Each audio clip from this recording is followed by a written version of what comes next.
I already read the first chapter of this one. So today I am going to read the second chapter of this, in which we once again drop in on an established character from the Valkyrie Protocol, although she was a secondary character then. She becomes a main character in this book. And a gentleman from King Charles I's reign in England. You might say it's the beginning of a beautiful friendship. Anyway, Chapter 2, Antiquities Rescue Trust, Syscov, 2980 CE. Dr. Theodora Beckett put on her bravest face as she stepped out of her office in the Ministry of Education. It didn't feel all that convincing to her, but she affixed a practiced smile and strode down the corridor towards the executive level's main countergrav shaft. Colleagues nodded as she passed or exchanged brief, banal pleasantries while hiding their true feelings behind the same emotional masks she herself wore. And why wouldn't they? All of them worked for ART, the Antiquities Rescue Trust, and all of them had labored long and hard to climb to the pinnacle of their organization. They'd put in the hours, struggled through the research, performed the tedious and often dangerous field work, led preservation expeditions into the past, and, most importantly, succeeded time and again. They'd recovered wonders and priceless cultural treasures thought lost forever in the sands of time, interviewed great leaders and monstrous villains, brought clarity to the unknown, and furthered humanity's understanding of itself by peering long and hard at where it had come from. They'd done so much good. But the price. Theodora selected her destination from the menu hovering in her virtual vision, then stepped into the open tube. Gravity took gentle hold of her, cushioning her descent through the Ministry of Education tower, and she sighed with unrestrained relief now that no one could see her. She also lowered her head, eyes burning with unshed tears, as her mind once again wandered back to what she'd done. Yes, they'd achieved so much, but the evil they'd wrought in the blind arrogance of their own ignorance. Theodora hugged her shoulders as a cold, damnably familiar emptiness filled her chest. I didn't know, she whispered. How could I have? A shiver ran down her spine, and she shuddered. She bit her lip and wondered, not for the first time, if she should edit the parameters of her synthoid body. Sometimes its autonomous responses were a little too lifelike. But she'd always shied away from making large-scale changes. She'd only transitioned to the durable synthetic body because of work.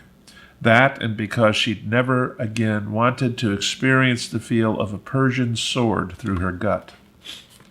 In an odd way, thinking about her transition from organic to synthetic helped clear her mind, and her face was once again a picture of professional composure when she reached guest retention. Her feet touched the floor, and she smiled at the receptionist, who sat with his own feet propped up on his desk and an old 2D movie playing in his shared virtual periphery. Dr. Beckett, he greeted her without rising. Dr. Coleman. She offered him a curt nod, and he paused the movie with an absent wave. Here to clear peeps for transfer to the retirement home? Yes, that's right. Okay, then. Coleman took his boots off the desk and sat up. Additional screens appeared around him. Looks like he's enjoying his morning beer. Kind of funny, if you ask me. I always assumed he'd be a tea drinker. You know, being British and all. He was born about a century too early for that. Tea was still an expensive novelty during his time. The China drink, I believe he called it. Well, whatever makes him happy. Any topic restrictions I should be aware of? None. Coleman transferred the case file to her. He knows where he is. In fact, he's one of the few who's always known where he is. Curious as hell, too. Been here, what? He consulted the file he'd just entered.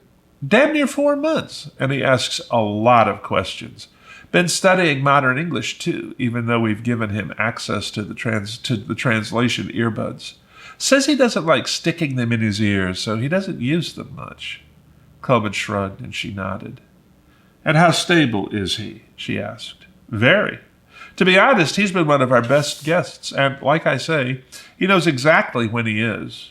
Risk to you is non-existent. And even if he did attack you, Coleman shrugged again, what's a 57-year-old indigene going from the 17th century going to do against a synthoid? Not much, I suppose. I've been meaning to ask you, is your synthoid police grade?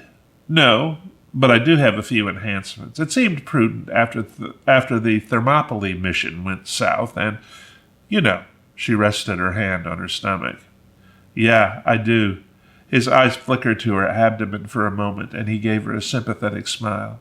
Well, he's all yours. He pointed a thumb down the hall. Just let me know when we can come cart him off. Certainly, Doctor. Coleman gave her a quick wave, then planted his feet back on his desk and unpaused his movie. One of the characters shouted obscenities, and explosions rippled across the screen. Theodora opened the case file and followed the virtual arrows down the hall. She waited until she was well out of sight before shaking her head. Dr. Jebediah Coleman, she thought, how did you go from leading art preservation missions and headlining major exhibits to being a desk jockey? She smiled without humor. Probably for the same reasons I'm doing a goddamn exit interview. Let's just get this over with, she muttered as she stepped up to the correct door. She looked through it. A camera on the other side created an illusion of transparency as it fed imagery to her virtual vision. Into interview chamber 62. The chamber had been prepared as a quaint 17th century English cottage set in a grassy field with a few trees breaking up the otherwise flat landscape. A high brick wall marked both the edges of the field and the chamber's outer walls, and a virtual simulation of a bright, cloudless day stretched out beyond that. The subject sat in one of two chairs at an anachronistic white metal table beneath the broad, shady boughs of one of those trees. A beach, she thought. He took a slow sip from his tankard, then set it back down next to a plate of salted pork and cheese slices, and leaned back in obvious content, knitting his fingers over the bulge of his stomach. Samuel Pepys, Chief Secretary to the Admiralty under both King Charles II and King James II, possessed a round face framed by a dark, curling wig that descended past the shoulders of his long brown coat. He smoothed the white lace of the cravat, puffing out below his neck, then reached for his mug once more. Theodora knocked. Mr. Pepys, may I come in? She asked in the 17th century variant of Old English. Sisgov's Sisgov's scholars, that's a lot of S's. It's easier to read to yourself than it is to read aloud. Sisgov's scholars lumped together any version of English that predated its merger with Old Chinese as Old English. But that covered a vast array of dialects, most of them so different from one another as to be effectively different languages entirely. Her synthoid's onboard software allowed her to understand and speak any of them perfectly, however, and the facility's computers would do the same for Pepys' translating earbuds, if that was needed. And if he had them in his ears, of course, she thought, remembering Coleman's comment. Ah, another visitor! Pepys set down the mug and rose, turning to face his side of the closed door. Please, enter. Thank you. She sent the door her authorization code, stepped through, and let it lock back once more behind her. His eyes brightened as he caught sight of her. Her synthoid matched her original body in every external detail, from her tall, slender build to her olive skin and cascade of long, dark hair.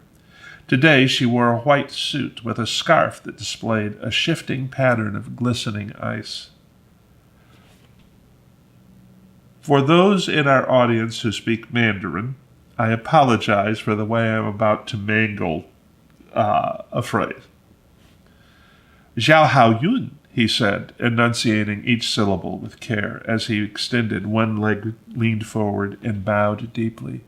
Making a leg, they used to call that, Theodora thought, as she responded with a slight bow of her own. 17th century Great Britain wasn't her period. She'd specialized in the ancient Mediterranean. But she'd done her homework and recognized the practiced grace with which he performed the greeting. No doubt he would have flourished his hat if he'd had one. Since he didn't, he settled for placing one hand on his chest as he bent his head. Yet what impressed Theodora wasn't the courtesy. She'd more than half expected that from a man of his time and position, but rather that the modern English words had passed through her audio filters without translation. Coleman wasn't kidding when he said Pepys has been studying our language. That wasn't too bad, even though he picked a tricky phrase to use without total subtext. The phrase came from Old Chinese, Zhu Hao Yun, meaning good luck. It could still be used in that sense, but its modern English uses were exceptionally varied, ranging across phrases like hello, goodbye, excuse me, various forms of well-wishing, and even sayings that had no direct translation from either Old English or Old Chinese.